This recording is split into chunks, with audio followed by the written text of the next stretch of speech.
Hello bachcho, let's do this question. For the given cyclic process CAB as shown the figure for a gas, the work done is। हमें इस figure दे रखा है, इसमें हमें work done by gas calculate करना है। आइए हम सॉल्यूशंस करते हैं बेटा।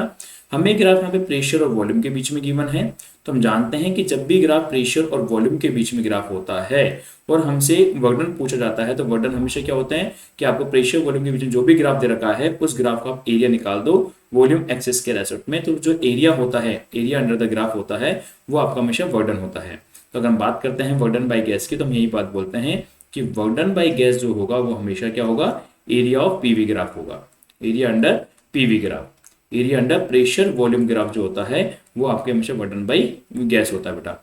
तो वर्क डन बाय गैस जब भी कैलकुलेट करना हो तो पीवी ग्राफ के अंडर एरिया कैलकुलेट किया जाता है बेटा। तो इस ग्राफ का अगर मैं एरिया कैलकुलेट कर दूं, इस पीवी ग्राफ का एरिया अगर मैं कैलकुलेट कर दूं, तो वो एरिया किसके बराबर होगा, वो एरिया आपके वर्क डन बाय गैस के बराबर होगा।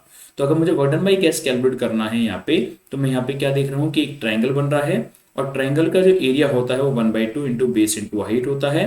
तो इसका जो बेस देखा जाए वो बेस यहाँ से लेकर यहाँ तक का है।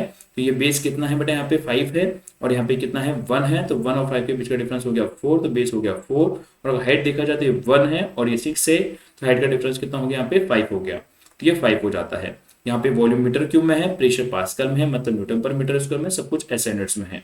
4 को 2 से काटेंगे 2 आ जाएगा, तो वर्क डन हमारा 10 जूल आ गया, क्योंकि प्रेशर भी ऐसे यूनिट्स में था, वॉल्यूम भी ऐसे यूनिट्स में था, तो वर्क डन हमारा 10 जूल मतलब बी ऑप्शन हो जाता है। ठीक है, तो जब भी इस प्रकार के क्वेश्चन हो तो हम इस प्रकार से करते हैं कि हमें वर्क डन बाय गैस जब भी कैलकुलेट करना हो और पीवी ग्राफ दे रखा हो तो हम हमेशा एरिया कैलकुलेट करते हैं। क्रॉस साइकिल है, क्रॉस साइकिल का एरिया क्या होगा, ट्राइंगल है, ट्राइंगल का एरिया हमेशा half into base into height हमने यहाँ पे लगा दिया, हमारा आंसर 10 जूल आ गया। ओके बेटा, थैंक यू।